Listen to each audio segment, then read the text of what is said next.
Good evening, Newark, and welcome back once again to our Friday Night with Friends.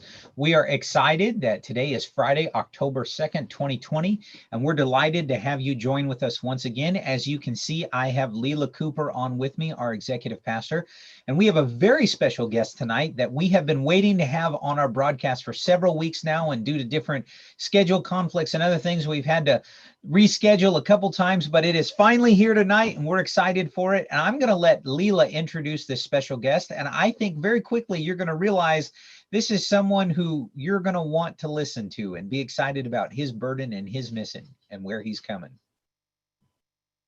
Leila, you're on mute. That could be Let's a try that problem. again. Let's start that again. Thank you for that, Desi. Well, tonight it is our privilege to have Brother Jerry West with us. He is, maybe you correct me if I'm wrong, a newly appointed or recently appointed Metro missionary to Washington, D.C. You know, that really hits home with me. That's my hometown. And I share a burden for that community, is put it like this. There's thousands and thousands of souls there and very little churches. And so I'm particularly excited about Brother West and his family going there to do the work of God. And so without further ado, Brother West, why don't you take your liberties and share something about yourself and your family, and as we kick this evening off. Sure, sure. Well, first, I just want to say thank you so much for the invitation to be with you all for the broadcast tonight. Looking forward to being with you, even though it's just digitally, and wish that we could be with you in person. But God's called our family, myself, my wife, Annie, and my two little boys, Parker and Bennett, and brand new little girl, Remy, who's 4 months old, to Washington, D.C.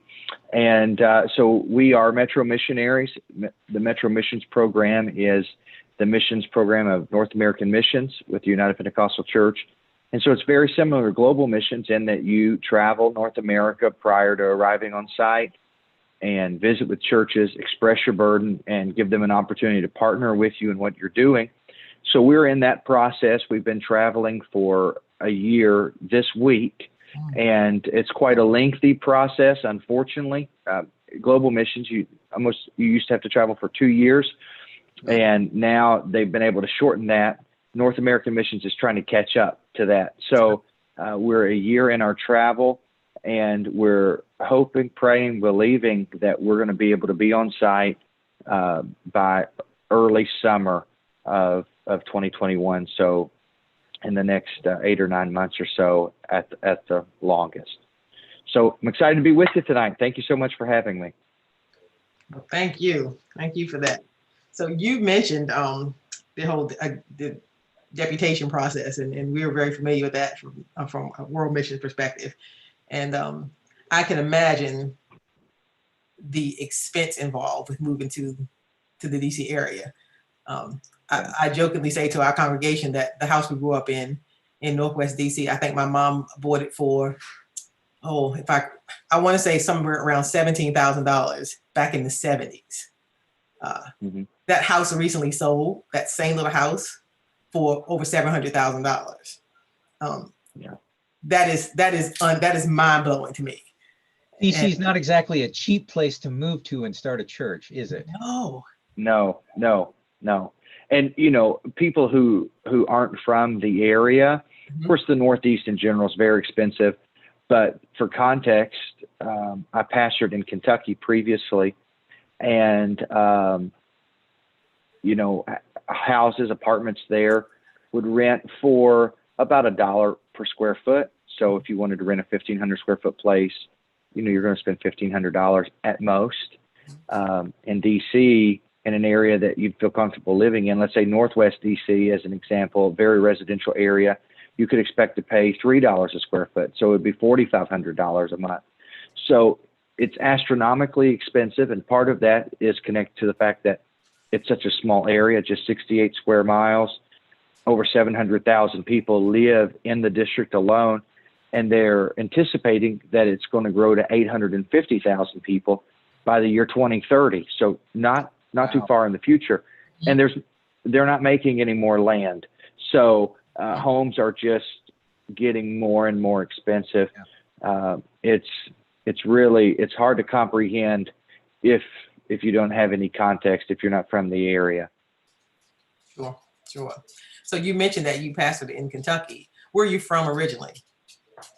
So I'm from Kentucky. My wife's from Indiana, and her and I, we met at Indiana Bible College while I attended there. She was attending a university in Indianapolis at the time, and we moved back to Kentucky. I was a youth pastor for several years, and then I pastored in a city that's 40 minutes north of Nashville, so on the state line of Kentucky and Tennessee. And we were pastoring there. Things were going well. but as I'm sure we'll get into a bit later, I had an old burden for Washington, D.C. that developed over many years that reached a point where I had to do something. And so we resigned the church just a little over a year ago, and we started the process. So we're almost there. Wow. Wow. Have you, now I'm curious, you mentioned that you've had this burden, for the Washington, D.C. metro area that's developed over the last several years. Yeah. I'm just wondering, did you vacation there? Do you have family who live there? Did you, work in a church in the DC? What is your connection to Washington, DC? So it goes back to a single trip that I took to the city with Pastor Paul Mooney. I was just out of Bible college, and he organized a group to go there in early 2009 to meet with the Obama White House. And so I went along on that trip, and while we were there on the trip, I was at dinner with Brother Staten, who was pretty new in D.C. at the time. Maybe his church was just a couple of years old. And there was a young man that was helping in the church there that was sitting beside me at dinner. And he just mentioned that at the time there were 600,000 people in the city. And he said, we are the only English-speaking United Pentecostal church in this city. And as soon as he said that, immediately I felt a heavy burden come over me. That's really hard to express. And over the next several years. So pause. Yeah, sure. I just want you to repeat that one point, make sure everybody caught it. This is 11 years ago. You're visiting the area on a trip.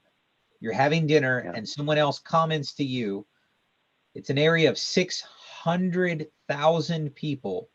I want to make sure I heard you correct. They said they were the only English-speaking United Pentecostal church in that 600,000 people area.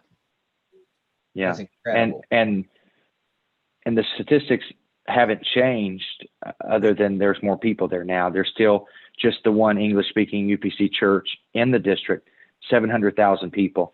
You expand a bit, go and include the area inside the Beltway, there's 1.8 million people and only 2 English-speaking United Pentecostal churches. So I like to say that it's an area that we embrace as tourists, but we have neglected as the church. So it's incredibly, incredibly underreached. Of course, the entire Northeast is underreached, but DC is chief among them in that there is almost no apostolic witnesses there.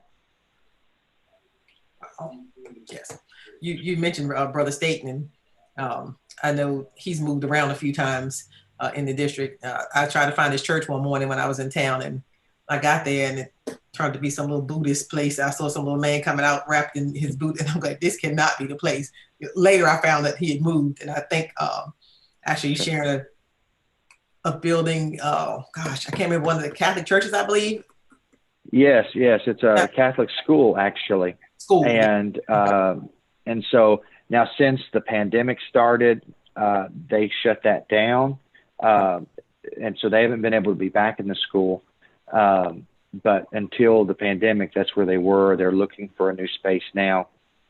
Of course, as expensive as residential real estate is, commercial real estate is even pricier. You know, I think he told me that at one point they were renting that school 1 day a week, 4 hours a day, and we're spending nearly $5,000 a month to rent that space.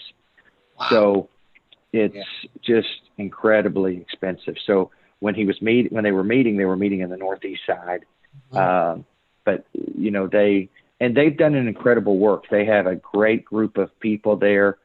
He is a hero among us. Mm-hmm. And so his willingness to leave his established church in Lexington Park and move to DC, the way he expressed it to me was that he was tired of standing at street corners with young men who felt a burden, who were crying about their burden, and then they would get in a car and go home, and he wouldn't hear from them anymore. So he finally said, if no one else is going to go to DC, I'll go. So he left the comfort of the church that he was pastoring, mm-hmm. and has been digging out of work for the past 12, 13 years now, And so they've done a tremendous job, and we are so much better. That city is so much better for it. But we need more than one church and his in the District of congregation, Columbia. that one congregation cannot reach the metro area by themselves. Right. Right. No way. So what is the plan? I honestly, this is a curiosity, but I don't even know how do you even go about getting started? I mean, obviously, we know prayer and we know financing, Yeah. but how do you even begin to carve out a work from scratch that way? Yeah. So it can't be underscored enough how important prayer is. And I do believe that what we're doing is strategic in that as we travel North America and we speak to churches, we enlist them in praying for our nation's capital. I like to say this, that you've heard the statement that if you don't vote, you can't complain. Of course, the idea is if you don't use your voice when you can, then you shouldn't complain about what happens. Well, the church has a voice much more powerful than a vote. It's used in a prayer closet. So I tell churches all over, if you don't pray for Washington, D.C., don't complain about Washington, D.C. And so I believe that what we are doing is strategic, that God's put us in this moment to raise the awareness, because a lot of people, they don't know how underreached D.C. is. So having so many people from across the nation pray for the city, I believe that that's going to prepare the soil for when we go and we begin to meet with people. So we're praying that God would allow us to meet key people in that city that would be able to come together to form a church. So our goal is to move to the city. Our target, the areas that we're specifically targeting is Northwest and Southwest. And we want to meet people in that area. Our non-negotiable is to be inside the Beltway. We are asking God to make the way for us to be inside the Beltway. And so we want to meet people there. We're going to establish small groups, home Bible studies, and then we're going to find a place and launch. So along the way, we're going to need some miracles, and we need God to provide some divine appointments for us to meet people who are hungry. But I believe that God's already preparing the soil, and that when this is said and done, it is. I think that everything you do for God is a walk by faith, and that every step of faith is bigger than the one before. So in every part of my ministry that God has asked us to do something, it's required faith. And I thought, wow, this is a giant step of faith. Well, you find out that really it's just building endurance for a bigger step of faith. So outside of God's help, it can't happen. The city's too dark. There's too many forces against it. The enemy doesn't want an apostolic church in Washington, D.C., of all places. He doesn't want it in any city, obviously. But we're depending on God to do some miraculous things so that when we get to the end of the journey, we'll be able to look back and just say, look what the Lord has done. And so we believe that God's going to help us. And we're excited. We're just excited. Absolutely. I'm going to pray that, well, obviously we want God to have his way, but if I have any say, I'm going to ask that God find you a place right in the heart of the district. Yes. And that's our prayer too. I'm not sure that's our prayer too. Offline or online, but I mentioned to you the whole, the DMV is what they call it, the district, Maryland and Virginia. Those surrounding areas, they're all looked at as DC, but Lexington Park you mentioned, which is down Southern Maryland. That's a good hike. You really can't call that DC. And I'm sure that was Brother Staten's point in wanting to get in the city. Right. But there's so many. There's so many souls, and so we'll be praying with you. Yeah, in the metro area, there are over 6 million people in the metro, and you're right. Most people. Most cities are so expansive as far as the city limits that it's really easy to wrap your mind around it. The district is so small, but if you talk to someone who lives 40 minutes away from the heart of the city, if you ask them where they live, they would most likely tell you DC, because you're right, that DMV area is very much the city. So eventually, we want to see apostolic churches in the entire metro. But we're praying that God would make a way for us to start at the heart and then work our way out. So when you're praying for what we're doing, make that a part of your prayer, that God would open up the door for us to be right in the middle of where it's happening. So let me challenge our church family. Of course, we absolutely do want to pray for you, but not just for the West family. When you think of that area, you said something earlier, and I saw someone in our chat even repeated your comment, and it's worth repeating again. You said, if you're not praying for Washington, D.C., we shouldn't be complaining about what happens in Washington, D.C. So now, Newark family, not only do we, of course, we should be praying for our nation's capital and our leadership, but now you are meeting a young man and his family who are specifically moving there to start a church. You can put a face and a name with those prayers for that area. And so we are thrilled to have you on our broadcast tonight and for our church family to get to meet you. If you watched with us at just 2 weeks ago when we had our general conference, you would notice that the Metro Missions Service, the North American Mission Service, highlighted 3 families in particular that were going to metro areas. And if you remember, one of those was Jerry West and his family, who were headed to Washington, D.C. Right. So in a kind of backdoor sort of way, our folks got to at least see your face recently at our general conference broadcast, because we played those broadcasts for our church. And so they were able to see that and get introduced to you. And I think, if you don't mind, I want to use that segue to mention, just before we started with this live broadcast, Leela and I were visiting with Brother West, and he mentioned another Metro missionary who's a friend of his who's going to Boston. And so why don't you say a quick word about him? And then afterwards, he has just a very short little video presentation that we want him to go ahead and share with us on our live broadcast. Absolutely. So in March, and I tell this story in the video, in March of last year, when we met the North American Missions Administrative Committee seeking approval to be Metro missionaries to D.C., we met a couple, Todd and Ann Bauman, who were also pastoring in a more rural area, just like we were, and God had put a city on their heart. They were visiting on vacation. They felt a burden. They thought perhaps that God had put the burden on their heart so that they could send someone, but God began to reveal that he was calling them there. So we met for the very first time then, but we believe that it's significant what God is doing, not just in Boston and in D.C., but of course Boston and D.C. are the ends of the Boston-Washington corridor, which is home to 1 in 5 Americans, and of course is one of the most underreached regions in the world. So we felt like, and we made this video to express this, that God had called us to both ends, almost like at the gates of the region, to plant new churches there, and that God is going to give a great revival all over the entire Northeast. Of course, you all are there in the Northeast, so you are aware of it in ways that people in other parts of the country are not, but the Northeast is so connected. If you get in the car in D.C. and you drive for 8 hours, you're in Boston. It's a very small area, where in Kentucky, where I live, you could drive 8 hours and had only crossed one other state.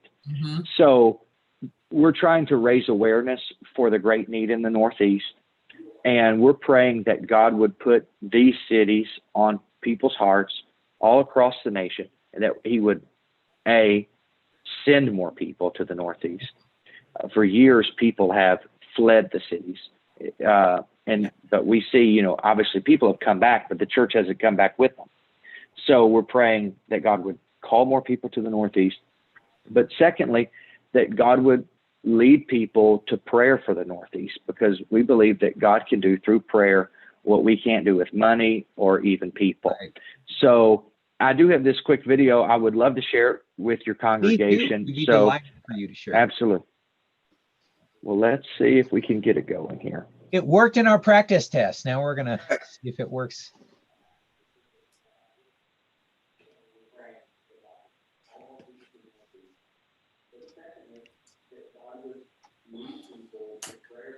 We were pastoring in rural America when the cries of a region a region with almost nothing in common with the ones that we called home, began reaching our ears. And so it was that our stories intersected at a moment last March outside of a meeting room in St. Louis, as both of our families responded to those cries by answering the call of God to the Northeast by becoming Metro missionaries with the United Pentecostal Church.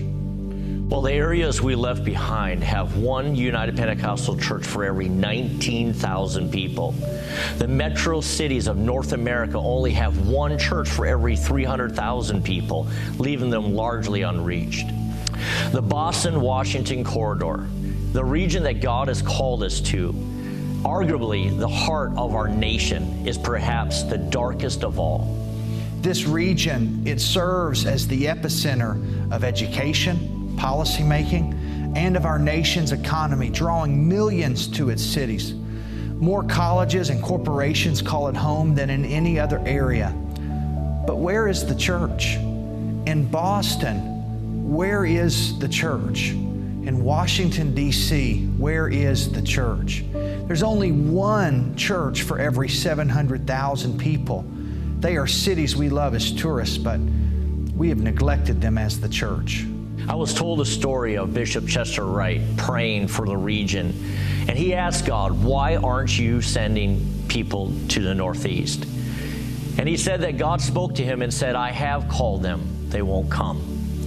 But our families have answered that call, and we believe that God has called us at the same time for a specific purpose, planting us at either end of the Boston-Washington corridor, at the gates of that region, as it were.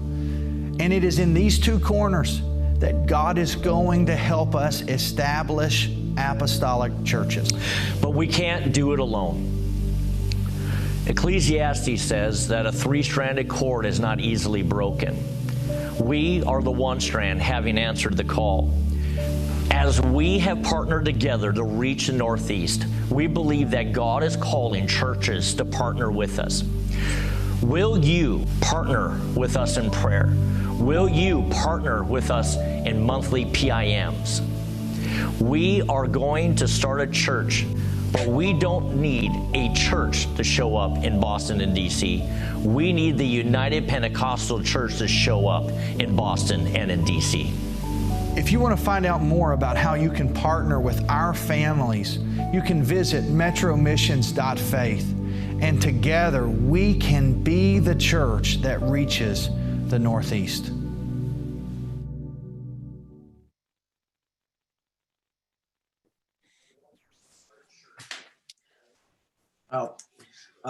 Brother West, as that video was going, I was thinking about, you mentioned earlier, we know the deputation process for missionaries going outside of the U.S. and we're also very aware here on our end of the I Am Global, which is getting missionaries back to the field very quickly in the foreign field.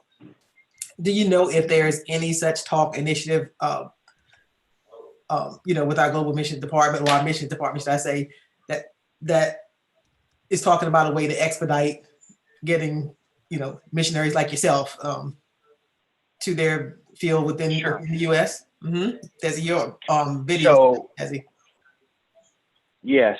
So in the North American Mission Service, the initiative that they were highlighting is called Cities Worth Saving.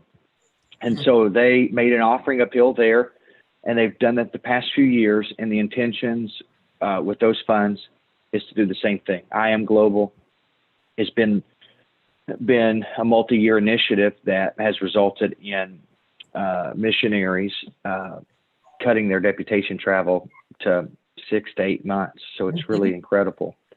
So with Cities Worth Saving, the hopes are that offering, as the numbers continue to come in, that will expedite. And when I use the time frame, I don't know if we were live when we were discussing this or not, late spring, early summer, that's in anticipation for that offering helping us finish sooner.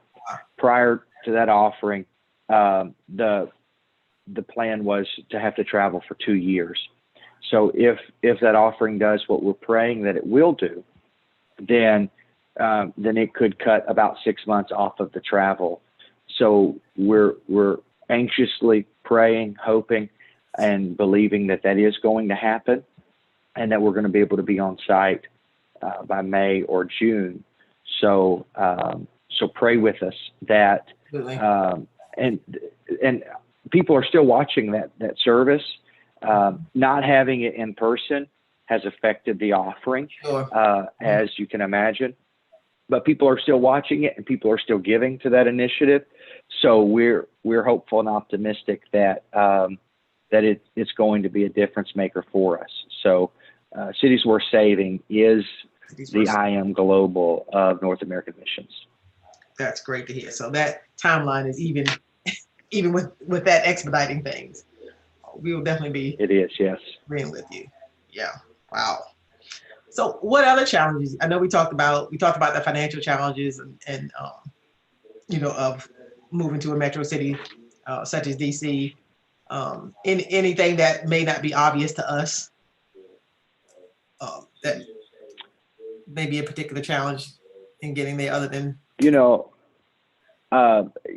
finances obviously are one of the tremendous challenges.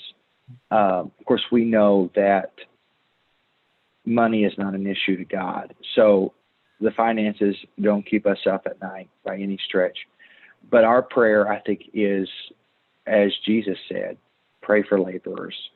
And so we're praying, and we ask you to pray with us that God would lay it on people's hearts. Perhaps that have felt a burden for DC. I talked to a pastor and his wife just a few weeks ago who told me that I was talking to the pastor, and he said that he and his wife have felt a burden for DC. And so they're praying about maybe what their next steps are. Sure. And that God would lead us to people very quickly in the city, maybe backsliders, maybe people with some sort of experience where they would be open to truth, and that there would be conversions quickly, so that those people could form a team that would help us establish a church. We believe that we need a team of laborers in order to accomplish what God has called us to accomplish. So that's going to be the biggest challenge, because the hurdles that we face, other people who maybe don't live in the city now, they will face that challenge if God is calling them there, so that God would open the doors for them, but also that he would connect us to people in the city who would be key families, foundational for us to establish a church. We don't believe that the most effective way to establish a church is for one family to move into a city and try to do it on their own. So we need people to partner alongside us. And so make that part of your prayer. That's our greatest concern, our greatest challenge is going to be finding people that will come alongside us and help us in the journey. Absolutely. Yeah, the laborers are truly few. I know we have a daughter work in Wilmington that started, well, they partially started from us, but they also had services in a lady's house for years. And they built up a stable congregation and then finally moved to a building. And so I could see something like that perhaps being effective in that DC area. We're definitely going to pray that God will send some key families, as you said, that will be a base to get things started. Right. Well, and of course we talked about just the expense of renting space to have service, do all of those things. Well, people that we reach who live in the area, they already have valuable real estate that they live in their homes. And so, we believe that part of winning a city is winning territory, one parcel at a time. So more important than having a big church building, we need to have homes where people are being converted in, dynamic small group ministry, where conversions are happening. And so if God would do that, the church can be a whole lot bigger than a building that we could afford. And so we believe that that's going to be a key component to the revival that God has for DC and for all of our cities. Absolutely. Absolutely. Well, I think we're having some technical issues with our Facebook, but our YouTube is still going strong. Church, we're coming up on the 7:30 point. If you have questions for Brother West, be sure to put them in our chat and preface them with the word question.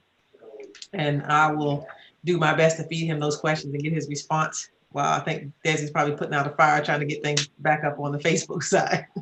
So I am looking from my end. If you have a particular question for Brother West, be sure to put it in the chat, and I will feed that to him. The other thing as I'm waiting for questions to pop up, I recall from the district, growing up there, I know that it's a very, maybe the word is racially polarized city. Very stark lines, at least when I was growing up. When I tell people here that when we grew up in Northwest, for example, elementary school, there were 100% Black teachers, 100% Black students. Middle school, maybe it broke up a little bit in terms of teachers, but still one race, and also in high school. So I know that was a big issue then. There were very divided lines of race, and I know the city is much more diverse now. I mentioned to you the neighborhood I grew up in. I go back now, and it's mind-boggling to see different people, because you just saw it one way for so long.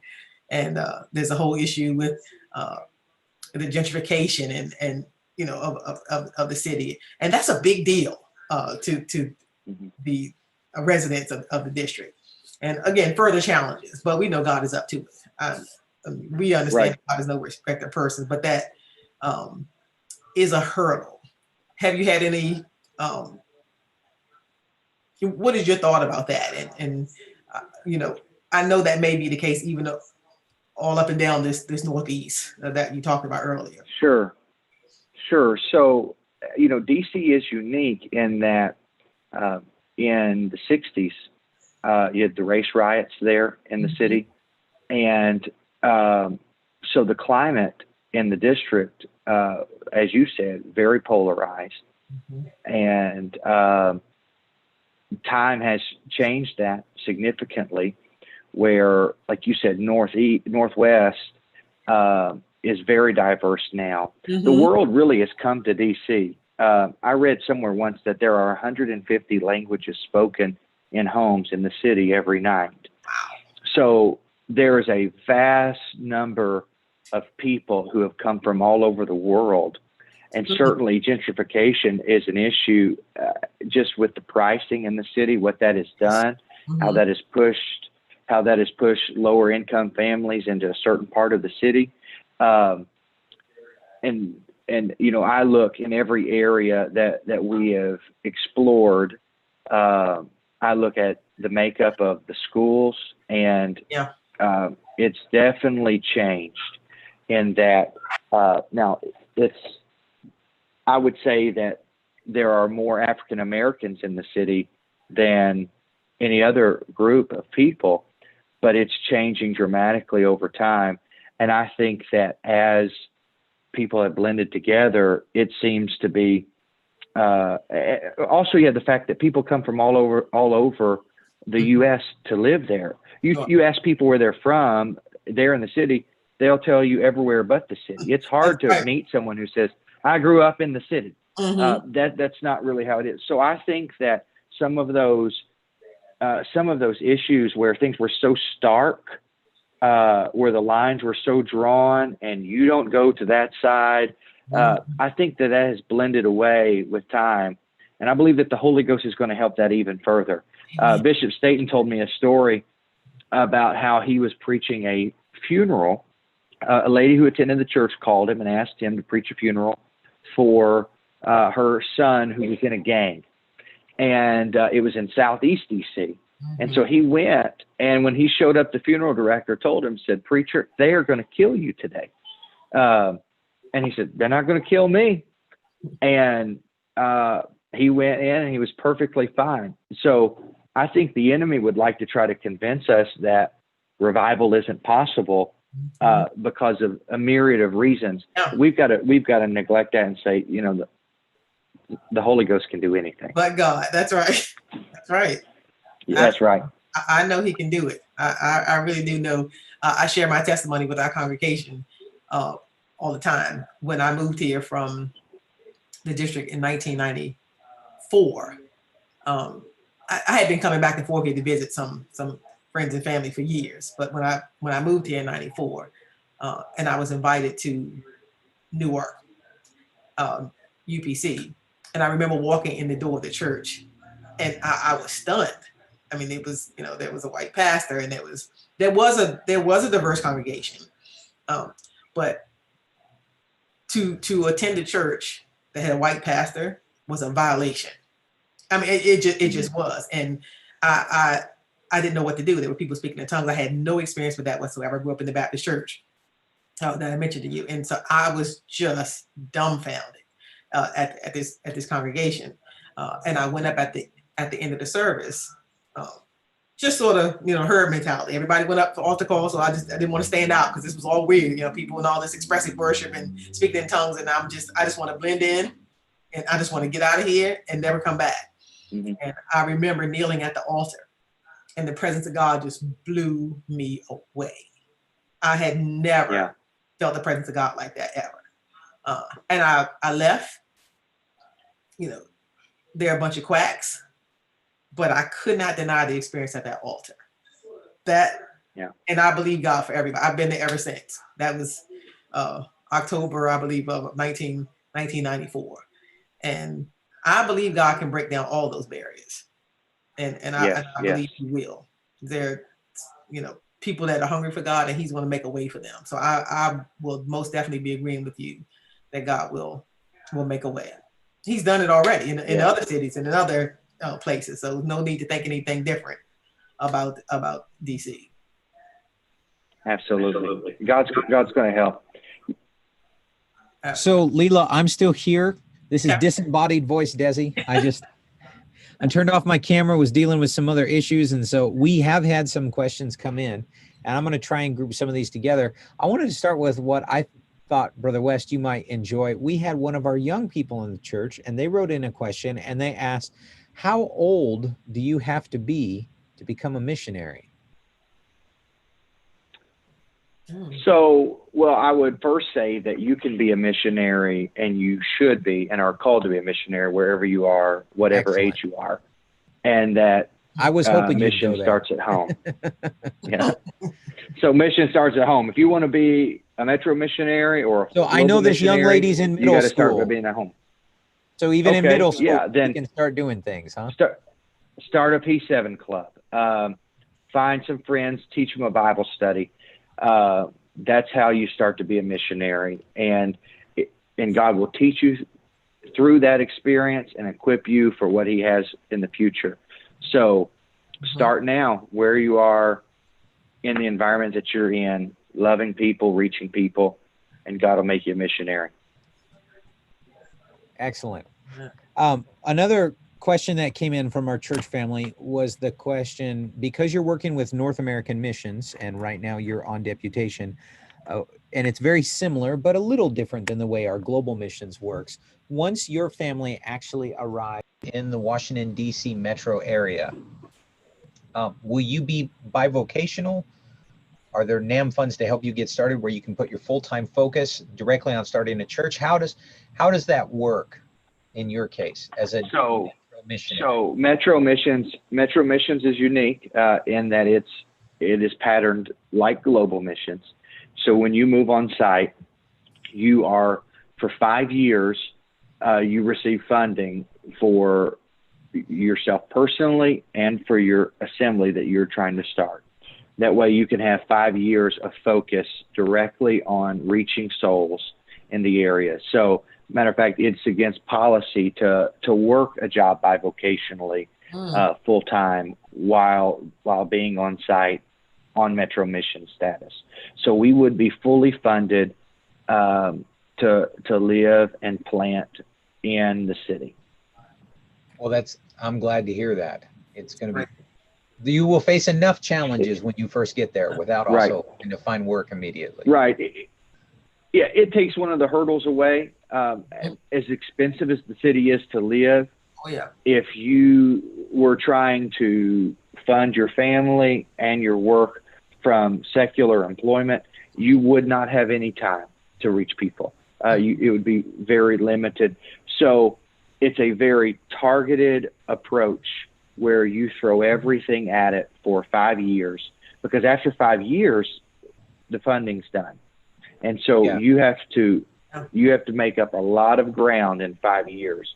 So it's an incredible program for that reason. And we're targeting cities that are under reach, that there aren't churches there already. So it's not the right program for every city, but for a city like DC where there's only one church, if people could just go there bivocationally and plant churches, they would have already done it. Yeah, that makes sense. I'm going to combine two questions that came in, and you can try to answer them together. One of the questions asks, in addition to our prayers, are there other ways, that we can help and support? You've mentioned, let me be more precise. You've mentioned prayers and finance. So in addition to those two, are there other ways we can be helping and support? And then another question that came in, we would imagine for your family, especially you mentioned coming from, a more rural area, pastoring in Kentucky, there's likely going to be at least somewhat of a cultural shift moving, I would think, Sure. from Kentucky into the Washington, D.C. area. And so how can churches in the surrounding region, like ours, for example, help and be a support? Sure. So I would first say, I'm very thankful for this church specifically, because while I was unable to deputize through your district while on deputation due to COVID, it was one of the weeks that we were shut down. Pastor Beardsley partnered with us as a monthly partner. So Newark UPC is a monthly partner already. And so I want to say thank you so much to Pastor Beardsley and to this church for supporting us monthly as a partner. And so that moves us one step closer to getting where God has called us. As to some of the challenges coming from a rural area to metro area, certainly that can't be understated. That is significant. Of course, what we know is that people are people, and their experiences, their emotions, those things are the same. Their needs are the same. And so we believe that God's going to equip us to help us in those ways. And as I stated earlier, DC is unique in that no one's actually from there. Obviously, Except there are people from there, right? So they're coming from rural areas, right? And now, look, she's so far away.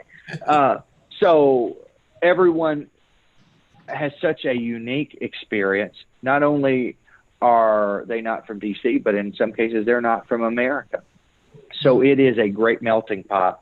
So I think that some of the challenges that you would face in some cities are different than what you would face in DC, in that everyone has that experience that they're not from here. So I think that gives us an advantage as opposed to if we were coming from Kentucky to Boston even, or New York City, where when I visit there, my accent stands out so distinctly. I was in Minnesota traveling 2 weeks ago, and everywhere I went, people were asking me where I was from. When I visit DC, no one asks me where I'm from. They know I'm not from there, that I'm from somewhere other than there, but they are too. So that is unique. But as far as other ways that your church could help us, of course, prayer can't be understated. Your monthly support means so much. Obviously, we'll have projects that we'll be raising funds for, and your church could prayerfully consider partnering with us in those ways. But also, as we get into the process of launching, perhaps if God would lay it on this church's heart to come and canvass the city with prayer one day, or help us with an outreach endeavor one weekend, then that would be tremendous. We make a statement, Todd and I, of course, Todd made it in that video. We don't just need a church in Washington, D.C. or in Boston. We need the United Pentecostal Church there. So while you may not be there 7 days a week, you could certainly be there monthly through your support, daily through your prayers, but then sporadically through your time. And while we're getting started, we're going to need to canvass the city. So perhaps God would lay it on your all's heart to consider something along those lines. So that's a way that you could partner with us additionally, other than just prayer and finance. Thank you. And I appreciate those suggestions. And let me see. Oh, there we go. Camera's back. Hey, I'm still here. I was never gone. My face just disappeared for a while. Thank you for standing by. We've had some unusual challenges tonight with our broadcast that we don't normally face. One of the other questions that came in, since you talked about the fact that it seems like almost nobody's from there, you know, you get all these people who are coming from all these different other areas. You'd mentioned that there is one English speaking church within the DC proper area. Do we have Right. other languages that are represented as the United Pentecostal Church? Yes, we do. We have, there's a Spanish work in the city for the Garza. It's a work out of Living Hope, and they have an incredible church there. They are in the Columbia Heights area. I knew you were going to say that. No. And so they have a great work. Now, outside of the city, inside the Beltway, there are a few Spanish works as well. So we do have a few Spanish congregations. I'm not aware of any other languages represented, but I do know there are those few Spanish works. And in the metro, there are several Spanish works. So we've had revival among the Spanish community in the DC area. So we're thankful for that. And that is great. But other even than- putting other than all that, that sure. together, like you were saying, 700,000 people, and you take, including you know, you take a couple English speaking congregations and a handful of Spanish speaking congregations, and that's still not a lot of apostolic Pentecostal United Pentecostal Church congregations in that area. So it's certainly an area that is underreached compared to many other places in the United States and Canada. Absolutely. Absolutely. Oh, yeah. And so kind of with that, we were curious, we had another question that come in that asked, are the believers who are in the DC metro area, do you see them predominantly in one area, or are they kind of scattered throughout the city? Or you mentioned you were going to start in this one area. How does that work? What do you think is going to end up happening as you get going? So I think it's similar to many cities. As families grow, they're forced into the suburbs for space, various reasons. So I would say that Bishop Staten's congregation is scattered throughout the area. I don't have enough in-depth knowledge of where everyone's from there, but just the ones that I've communicated with as I visited his church, they seem to be throughout the area. Just as time moves on, people move further out. They want a yard. They don't want to live in the apartment anymore. Various things of that nature. So I think you reach people wherever you are. And so we want to start in the city, reaching people around there. And then our hope is that they will begin reaching people outside. So we want to be a metro church. The challenge is people who don't know truth, they're not going to drive a great distance to find it. So if there's not a church in their community, or if there's not someone in that community who knows the truth that can reach them, then they're not going to be reached. So I think we need to have as many churches and as many people in these communities as possible to give them a chance. Otherwise, if we just go right out in the suburbs, then we're basically saying to everyone who lives in the district, good luck. You know, hope God gives you a divine revelation. So, so that's our thought. Yeah. And so, again, thinking of a very, very urban inner city environment, we had another question that came in that asked, what similarities, you know, besides the challenges of it being more expensive, do you see in missions to a metro area in North America that might be similar, almost like reaching other big cities in other parts of the world? I mean, we tend to, as a denomination, traditionally, we've thought of missions, I know, especially when I was a kid, that's everywhere else, you know, outside of North America. And it's been, as I've been an adult, which is positive, we've seen a shift come back and say, wait, we've got these huge urban populations right here in the United States. We also need it. But do you see similarities in trying to reach an urban area here in the United States? I think so for sure. You know, it's one thing I like to say is while we are reaching the world, we're losing our cities. And there has been a great focus toward reaching the world and toward global missions. And that doesn't need to stop. We need to continue sending global missionaries. I believe the church is the hope of the world. But when we look at our cities, I think that's why there seems to be so little hope in our cities and among those people, because there's no church there. So in reaching the world, I believe that we, as the church in North America, we have pacified ourselves by saying, okay, we're supporting global missions, we're reaching the world, but we've overlooked our cities because they seem wicked. They seem, you know, it's like if you're in a rural church, you're like, those people are liberal. They're, you know, they don't want God. You think of all kinds of reasons, but we do have to turn back to our cities and focus on reaching them in tandem with reaching the world. And as far as the similarities, I think they are numerous, because while you go across the world, you'll find people who haven't heard of Jesus, who don't really know anything about him. The reality is, my wife and I were teaching a Bible study to a neighbor in rural Kentucky who was a practicing Hindu. And she had a Bible in front of her, and I pointed to a particular scripture, and she didn't know how to find it. So there are people in our cities just like her, multiplied, who they don't know him, and they pass the churches all the time, but they don't know him. Right, absolutely. Yeah. That reminds me of a story when I was working at the local hospital here. We had volunteer teenagers come in, and there was a little boy from he's a teenager from India. His name was Yash, and he would come to my office and talk on his breaks. And you know, one day we were talking, and I don't know, the subject of Jesus came up, and he goes, I think I've heard that name before. I was dumbfounded, because we assume as Americans that everybody at the very least has heard the name of Jesus, but it was a distant, maybe somewhere in my lifetime I've heard that name before. And that was an education for me. I was dumbfounded that here in America, there are people that haven't heard the name of Jesus. You know, we talked about this being a melting pot, and like I said, there are people here from all over the world, and different faiths and backgrounds. And so, yeah, we can't make that assumption. That's right. Yeah.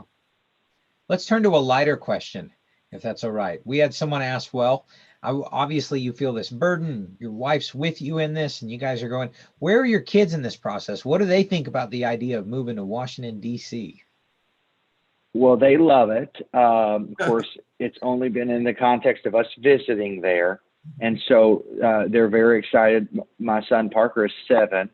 Yeah. And he told me a few weeks ago he wants to be the first person to be baptized in the church in Washington, D.C. And so they're excited about it. Bennett, my 5-year-old, he talks about D.C. all the time. Of course, it's going to be completely different for them than they imagine it's going to be. But it's also a great city. You have all of these museums that are free. The National Zoo is free. We visited the National Zoo. Children should not struggle with learning history. No, that's exactly right. So they're excited. Of course, you know, they can't fully comprehend what God has called us to do, but they're on board. They're ready to go. Of course, they don't have a choice. We're taking them. Tupelo won't accept them. That's right. Let me ask you a question. Did you guys homeschool? You know, no. So while they're in Indianapolis, they're attending Calvary Christian School, which is a great program. When we were in Kentucky, they attended public school. Their teacher actually attended our church in Kentucky.